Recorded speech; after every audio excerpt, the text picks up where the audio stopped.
Ben Roethlisberger had some comments about Kenny Pickett on his podcast, Footballing with Ben Roethlisberger. We'll talk about those comments and where we think people will stand after he said some things about admitting that he was kind of rooting against Kenny Pickett and the Steelers and how he changed over time. We'll talk about that and get you ready for OTAs, which start Tuesday for the Pittsburgh Steelers, as well as some Pirates talk. Chris Carter here with Ray Fittipaldo and Jason Mackey on the North Shore Drive podcast. It's Monday, y'all. Let's get into it. You are now listening to the North Shore Drive Podcast, a show on all things Pittsburgh sports from the writers of the Pittsburgh Post-Gazette, hosted by Christopher Carter.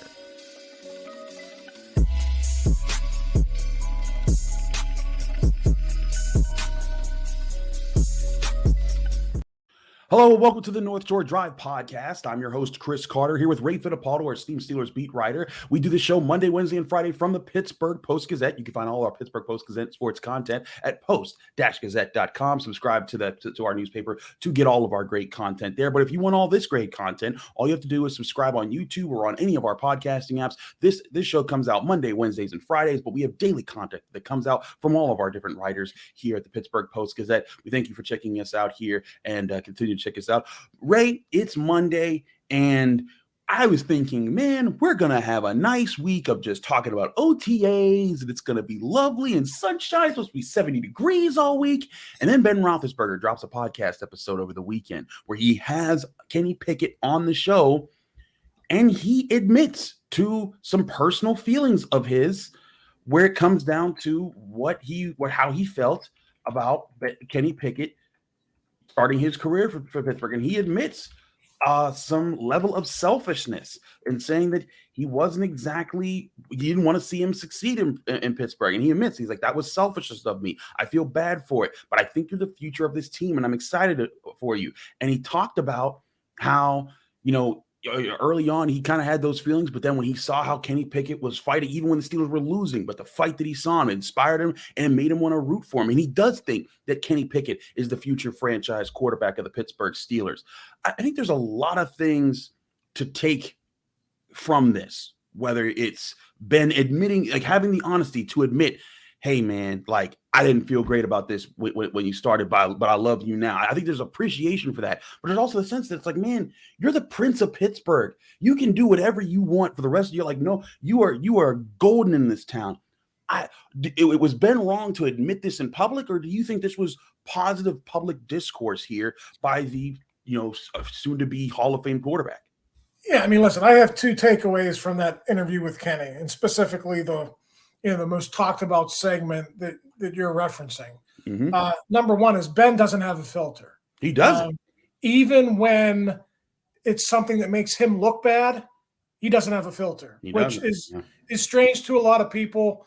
I honestly don't know who would have those same feelings. There's a lot of people I don't think, who would be even in that boat. Some people retire that say, hey, I'm rooting for this guy.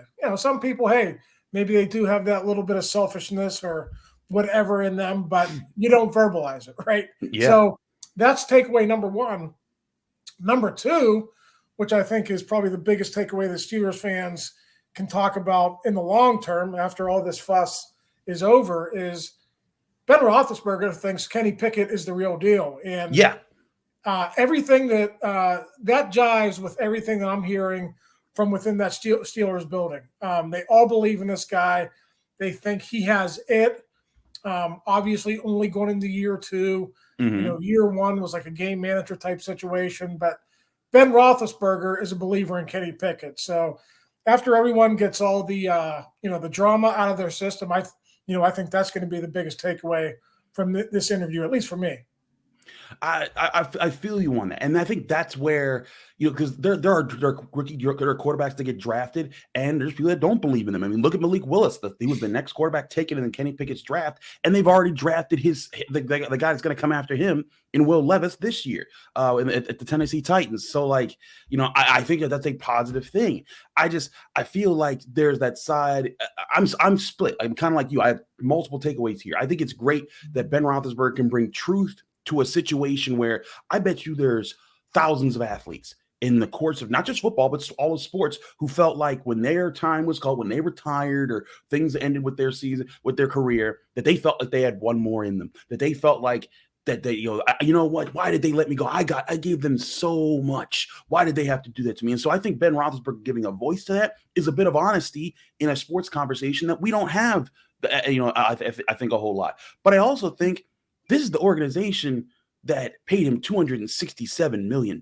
This is the organization that stood by him with multiple sexual assault allegations that were put out there. This is the organization that kept him on that made him the focal point and never he was never booed in Heinz Field for 18 seasons and gave him the send-off of send-offs like he was Magic Johnson or Kobe Bryant in that. You remember that Browns game where he didn't even play that well that game, but the thank you Ben chants, the way he got to walk around the field and the walking off, everything I think the Steelers could have done right by Ben Roethlisberger, they did right. So if there's people that out there that have gripes about it, I feel you, because it's just honestly like you would root against that team no matter who they drafted after you. Because again, they didn't draft Kenny Pickett while he was there; they drafted him the next season, like Right. after he retired. So I feel that, but I also feel what your point is that for him to come around and admit I was selfish, I think that shows growth. I think that's a positive spin. I think that's, and also, like you said, it shows confidence, even in the guy who had that self-reverence a little bit there. Even in that, he believes in Kenny Pickett and he's rooting for Kenny Pickett. And the fact that Kenny Pickett won him over, I think speaks volumes to not just Kenny Pickett, but also Ben Roethlisberger. Yeah, absolutely. I lied. 3 takeaways. Oh, okay. And I think Ben has said this before, but maybe he said this the loudest over the weekend. He thought he could still play. Yeah. Right? We heard those rumors about the 49ers at the end of the last season. They reached out about him possibly coming. Ben didn't want to put on a different uniform, but, there's still part of Ben that thought he could have still been playing last season back in 2022. Mm-hmm. So listen, there are just some guys, I tend to think that 2021 was probably the right time to move on from the Steelers, right? I mean, I think even though Ben played well at times and led them to a lot of comebacks, there were limitations with his game, right? I mean, the lack of mobility and, he was clearly trending downward, albeit not in a steep decline, but his game had slowly started to come back. That was the worst version of Ben Roethlisberger we had seen. Yeah. And he still won. I mean, he still got them to the – and he still won games. He still got them to the, to the playoffs. Yeah. So I just think that's who he is. And I think all great athletes have that in them, right? They think they can keep playing. I mean, look at Tom Brady. Tom Brady was probably in a similar situation. His final season, he didn't go out with a playoff berth. And he just wanted to keep playing. So great athletes always have that. Look at Michael Jordan. So that's not the strange part about this. The strange part about it is just, Ben verbalizing it. And hey, listen, we were talking off the air, right? Ben's podcast is the 6th most listened to or watched podcast among pro football podcasts. Exactly. In the country, right? So he's doing a good job of getting his product out there, and people want to tune in every single week. And he gets good guests too, right? Bill Cowher, Kenny Pickett. It's not just like a Steelers audience. There are people around the country who are paying attention to this. In 15 hours, that episode with Ben Roethlisberger and Kenny Pickett has 70,000 views on YouTube. Mind you, the 6th most listened to podcast, that's just Apple Podcast. That's just measuring one lane there. So he's dominating audio waves. He's dominating YouTube. Like, if we ever got 70,000 views on an episode here at Pittsburgh Post-Gazette, we might be able to retire. We'd be like, yeah, we won. But like he's obviously killing it. And I get that. And he has that platform. He's using it. And that's awesome that he's using it. And I think there's honesty that he's bringing there. And I think that there's a bit of, relationship, because the last franchise quarterback for the Pittsburgh Steelers before him was Terry Bradshaw. Terry didn't have great relationships with the city of Pittsburgh. He didn't come back often. In fact, when he was invited to come back on the field, he brought his daughters with him because he was scared he might get booed. But Terry also had some years where he wasn't liked in Pittsburgh. He was booed. They hung him in effigy with a noose. They hung a stuffed Terry Bradshaw in the stadium because people hated him so much. I get why he might feel that way. I feel like, man, Ben Roethlisberger, whew, you shoot from the hip. But isn't that who he's always been as a quarterback? He just came out, I don't care. I'm a gunslinger, man. I'm going to throw the ball how I like, and I'm going to talk on my podcast how I like. And that, I think, is the interesting part about this is he's just being himself. Oh, and he did it week to week, with us throughout his career, right? He would talk mostly on Wednesdays throughout his career. How many times did he just make major news out of that?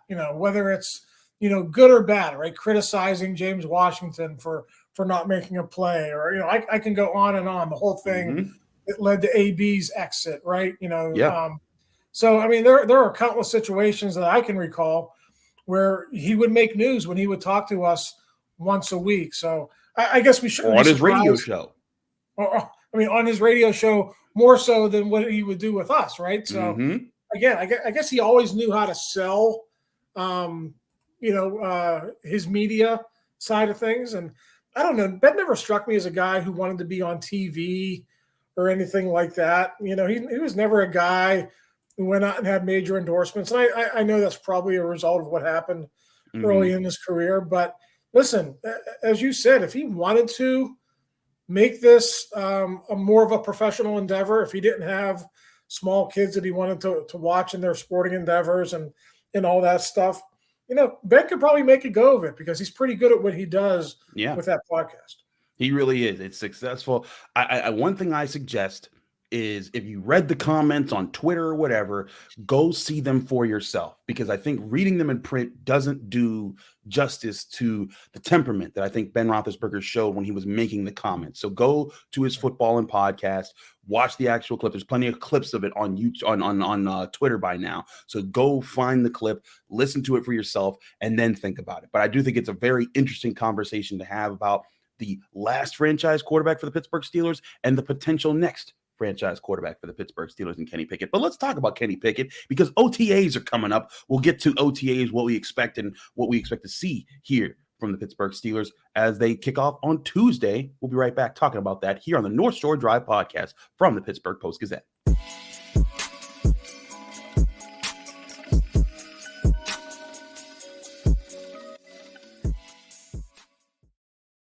Back here on the North Shore Drive podcast, Chris Carter and Ray Fittipaldo talking Pittsburgh Steelers here. We're moving on from the Ben Roethlisberger, Kenny Pickett side of things, and let's talk about Kenny Pickett himself and how things are going to be different these OTAs. OTAs now start off as far as media availabilities to attend OTAs and talk to players on Tuesday. So we will be in the building at the facility talking to the players as they get back, not just the rookies anymore, but also the veterans who are coming back for OTAs. And I think we expect to see Kenny Pickett, and this is a different tone now this year. Last year was just the excitement of the rookie coming in.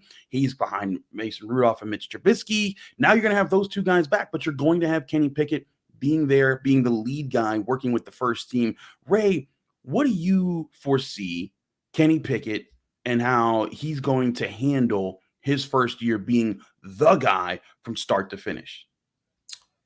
Yeah, I mean, it's a totally different situation than when it was last year. I mean, last year at this time, Kenny Pickett was taking third team reps, right? And he was just they were bringing him along slowly, and they had a plan for him, and we all know what happened. Now he's coming back, taking over a team that should be a top 10 team defensively. They have all the pieces to be really, really good again on that side of the ball. And this is a football team that over the offseason, they really built it around Kenny Pickett. They fortified that front. They went out and got him some help on the offensive line, both in free agency and in the NFL draft. And I think there are expectations this year that are much higher than what they were last year when Kenny Pickett took over a month into the season. So, I think this is a team that should have playoff expectations. And if they don't, they're in the wrong business, because this team is built to win right now. They have the defense, they have their quarterback, and they went over the offseason and they made some moves to make that offense a little bit more prolific from certainly what it was last year. So there are still some question marks that they have to answer, Chris, but this is Kenny Pickett's show now, and I think the expectations are high entering 2023. I agree. The expectations are high, and I think that there's going to be a level of interest in how he takes things. I guarantee you this too. Not to revisit the overall conversation we just had in the first segment, but I guarantee you the first or second question Kenny Pickett will be asked is about that podcast and how Ben Roethlisberger is. And I guarantee you he finds a way to shrug it off because as a guy who covered him at the University of Pittsburgh, that's what he does. He doesn't want to buy into the hype. He's there he'll acknowledge it. He'll be like, okay, yeah, that happened and that was a thing, but at the same time, I'm just here to focus on growing with my guys. And I think that he's going to push past this in a whole different way. And I think that that's what's going to be interesting is to see how he pushes past it, how he takes it in, and how are the guys receiving him? How are his teammates, taking to him in the locker room, and what kind of temperament is set by some of these younger leaders? Because we know how Cam Hayward's going to be. We know how TJ Watt and Minka Fitzpatrick, guys that have been there for years now. But I think that there's that upcoming set of leaders, especially on the offensive side of the ball. Najee Harris is a third-year player. Pat Freiermuth as a third-year player. Kenny Pickett is a second-year player. Those guys stepping up and starting to set a tone for, hey, the offensive side of the ball needs to make significant improvements, and we all have to rally around each other. And I think it'll be interesting to see how those voices become leaders and faces in the Steelers locker room that are improved status from previous years. Yeah, when I say this team is built to win now, you have to understand how the way the NFL works in the modern era. So Najee Harris is going into year 3 of a 4-year rookie contract. Year 5 if they want to pick up that 5th-year option. Pat Freiermuth is going into year 3 of a 4-year rookie contract. So they have the pieces around him, but you should probably take advantage of these guys when they're young and they're playing on cheap contracts, because it doesn't get any easier to retain guys when you draft them high and when they produce. So I fully expect Pat Freiermuth to have a really good year, Najee Harris to have a really good year again. Mm-hmm. And they should do it because they're in the primes of their career and they kind of were allowed to play early and they were allowed to grow into their roles. And there's no reason that those guys shouldn't, Najee Harris should put up 1,200 rushing yards this season, Chris. He should score 10 to 12 touchdowns. I agree. With the way they built that offensive line around him. Pat Freiermuth, he's probably, his goals, it's hard to say. The touchdowns went down from his rookie year to last season, mostly because of the quarterback change, I think. But, if they give Kenny a little bit more of the playbook and they trust him a little bit more, Pat Freiermuth can go back to scoring 6, 7, 8 touchdowns. I think he's the third best receiving option on this team after Deontay Johnson and George Pickens. So, he's a guy who's going to step up. So, that's where the expectations come from. It's a year-to-year thing in the NFL. Nothing is guaranteed. You could try to build and try to hit it right, but this team is built to win now, and I'm really excited to get down to OTAs on Tuesday and see how this comes together. Absolutely. I'm looking at that. Ray, who's a player that we're not talking about enough that you think that you're really interested to see how they take in this year's lead up to the season? Maybe a player that's going to be at OTAs that isn't necessarily the talk of the town right now, but someone that you're like, how will this guy take on this year? Yeah, I could go a couple of different directions there. George Pickens, I wrote about this on Monday. If he gets more targets, he had 800 yards, and I think in half the targets that Deontay Johnson had, right? And they both produced the same, about the same amount of yards. I know Deontay maybe had a few more yards than him, but if George Pickens can get that trust of the coaching staff and get the trust of Kenny Pickens, I think he's another guy. There's no reason George Pickens shouldn't have his first 1,000-yard season this year and go from 4 touchdowns to 8 or 9 touchdowns. There's no reason that can't happen. I understand Matt Canada has to put him in position, the whole 9 yards, but he is their most talented offensive player. Taking the quarterback out of the equation, he is their most physically gifted offensive player. So I think I need to see him take the next step. And I also, secondarily, how do guys like Isaac Seumalo fit in? We just heard last week about Jason Kelce praising him. So I'm excited to see how he fits in. What will they do tomorrow? Will they put Broderick Jones with the ones, or are they going to make him earn it? Is Patrick Peterson going to line up outside? Is he also going to line up in different places? I mean, they might not unveil all of this stuff right now, but it's a very least it's going to be interesting to see how they approach this in the spring, where they put these guys, and how they progress throughout this offseason. I agree. It's a very interesting point to see how they're going to line up on both sides of the ball with the changes that they've made and the temperament of how these players are going to, take in some of these new guys. But the Steelers, they've always prided themselves on stability. I think that they put themselves in a position to remain stable and to carry that forward. We'll see how the first step of that for the new season as these veterans come in for the first times we've seen them practice since the end of the last season. We'll get all of that here at the Pittsburgh Post-Gazette. If you want instant coverage of that, make sure you follow Ray Fittipaldo, Brian Bacco, Jerry Dulac, all of our Steelers guys who will be at the facility all week long. And of course, we'll be back here on the Wednesday episode of the North Shore Drive podcast, talking about what we saw from that and carrying forward the conversation on the Pittsburgh Steelers and how they're handling OTAs. Ray, thanks so much for joining us here. We're not done though. We're going to talk about these Pittsburgh Pirates because there were some glimpses of hope, but still some disappointment in their series over the weekend. We'll talk about that with Jason Mackey, who was on hand to cover those games. Stick with us here in the North Shore Drive podcast. We'll be right back.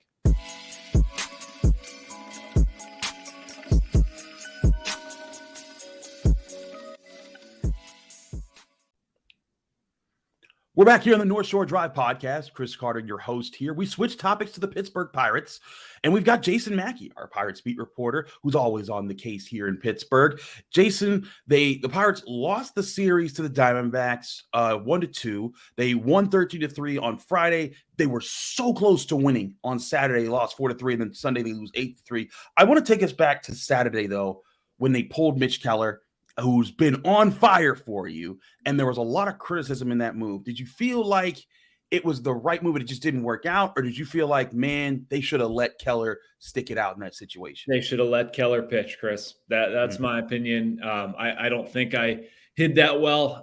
Obviously, Ron wrote the opinion piece off of that it's the wrong move, man.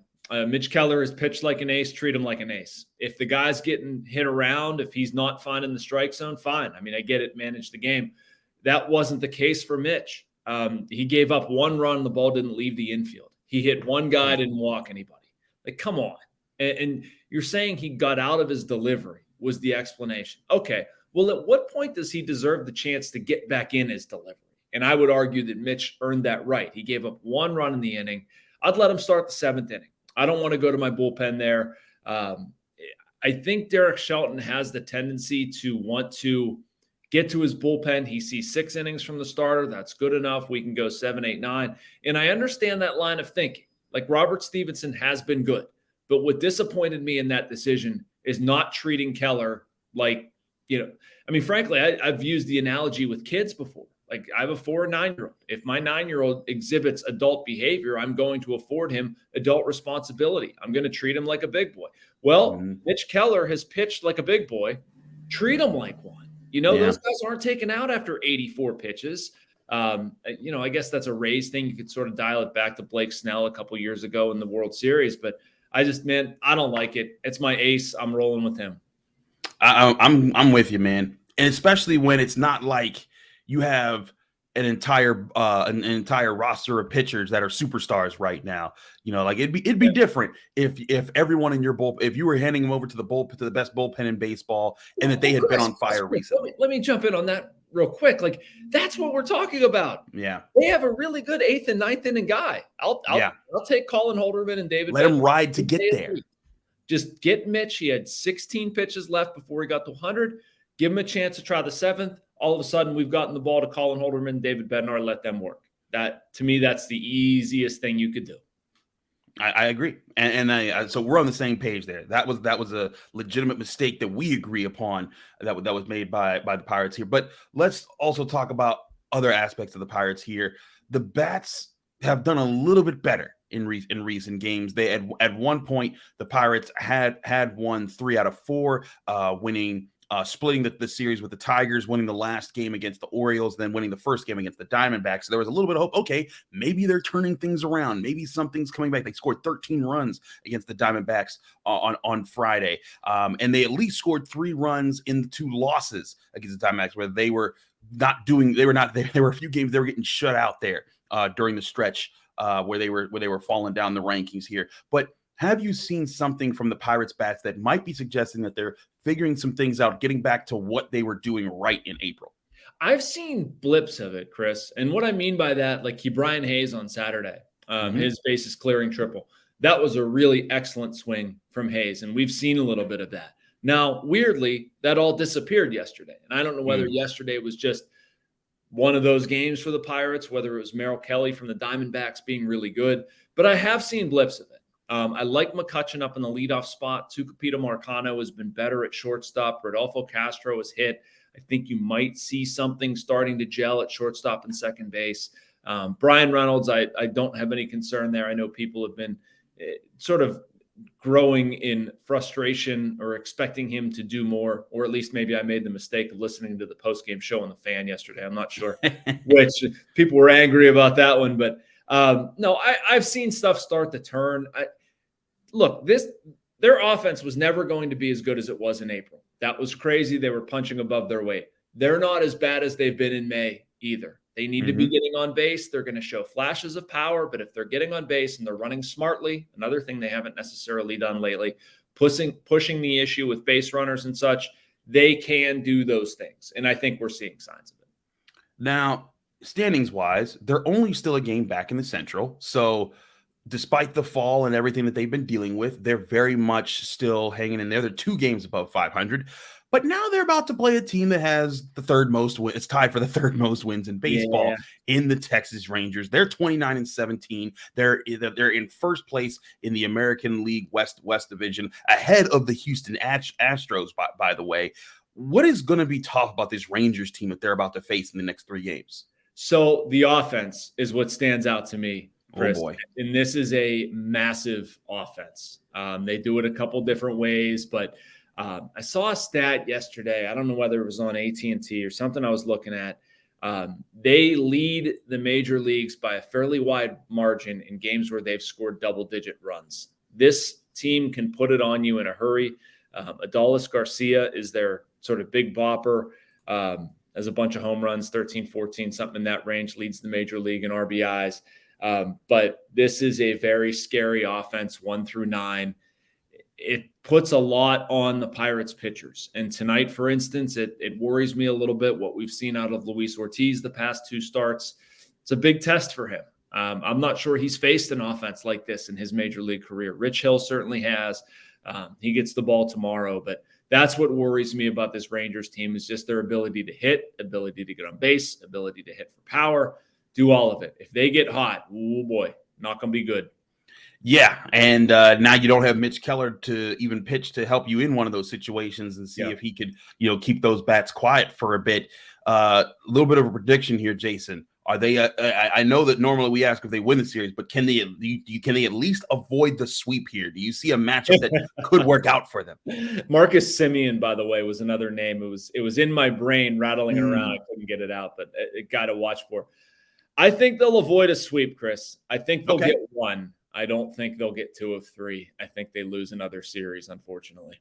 Well, who's the one here? Because they got Ortiz pitching today, Monday. They have Hill pitching Tuesday and Oviedo pitching Wednesday. Who's the guy that's going to help them get the dub? I'm going to go with Hill.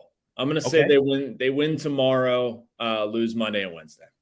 All right. I'm intrigued to see how this plays out. I think it's going to be interesting to see just how the Pirates keep taking role in this, because eventually they're going to get to some. They got St. Louis in a couple of weeks here at the start of June. So and they've got St. Louis at home. They'll have the Oakland A's. They'll have some teams ahead of them that they can maybe start to right the ship against. But they're going to have some turbulence before they even get there. This new schedule's weird, man. This is hitting me. It just occurred to me the other day, like. We're winding down May, and we haven't seen the Cubs or the Brewers. Now, they're one road series in the beginning of June, but we saw the Reds once, Cardinals, I guess, just once. Yeah, in St. Louis. It's very odd. You don't get. I don't feel like I have as good of a feel for the division at this point, other than like it being largely mediocre, as I did another year. Like we're playing the American League. Yeah, it seems like it's really strange, but I guess maybe they do that on purpose, and then you sort of narrow in the focus toward the end of the year. But yeah, I'll be excited to see those guys. And hey, I think it's cool because as a kid, I remember thinking like, what, like there were times where like I felt they didn't play the American League enough. So I like the switching it up sometimes, but I feel you that like they haven't played the Cubs or the Brewers yet, and they're in the same division. And we're talking about, the second month of baseball is about to be over. So that is crazy to think about the changes here. And they got the Rangers coming up. They've got Seattle after that, and then they'll be on the road in San Francisco. And then they'll get their first series of the season. Second series of the season against the Cardinals. And then after they play the A's and the Mets, then they'll get their first series of the season against the Bears, the Cubs, and the Brewers there. But before they can get through that, they got to go through a tough team in the Texas Rangers. He's Jason Mackey. He'll be on hand at PNC Park for all the action. Get all of his great content at the Pittsburgh Post-Gazette at post-gazette.com. Subscribe to get all of our great content there. And if you want more videos and podcasts like this, subscribe on any podcast channel or subscribe here on YouTube to get our Monday and Wednesday, Friday episodes here on the North Shore Drive podcast, as well as the daily content that comes out here as well from all of our Pittsburgh Post-Gazette guys here. Thanks so much for everyone for joining us. We'll be back Wednesday here on the North Shore Drive podcast, seeing how OTAs are going and how the Pirates have fared in the Rangers series. With all that and more here on the North Shore Drive podcast. We'll see you then. Thanks for tuning in to another episode of the North Shore Drive podcast of the Pittsburgh Post-Gazette. If you're watching this video on YouTube, please like the video and subscribe to our YouTube channel. For 6 months of digital access to post-gazette.com for just $6, click the link down below in the description.